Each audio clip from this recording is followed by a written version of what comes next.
Kūnas stovė. Kas čia dabargi? Kas čia per velnes?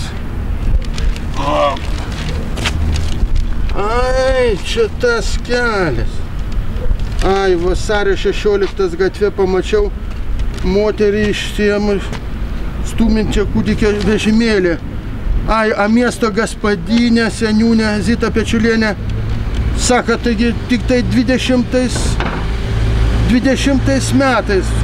čia šitas dvi plyteles patvarkys. Jėzau, Jėzau, gaspadinė, dovanok. Nebuvau skaitęs laikraščio, kad tik tai 20 metais sutvarkysi. Tai ukmergiečiai, dovanokit.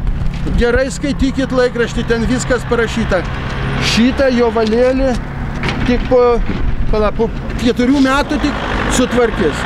Och, tai turi miesto gaspadinė. Va Jėzau, va Jėzau.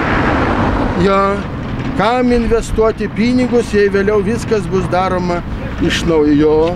Čia investicijos tikrai turbūt jau.